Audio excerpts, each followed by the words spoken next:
Am ajuns în acest loc pustiu, unde am fost și nici cu cine nu mai știu.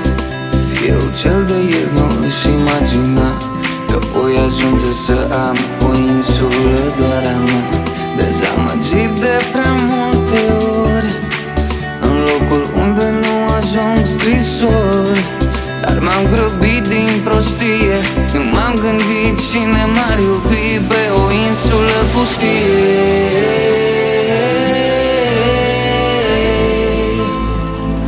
Până ai venit tu, spune-mi dacă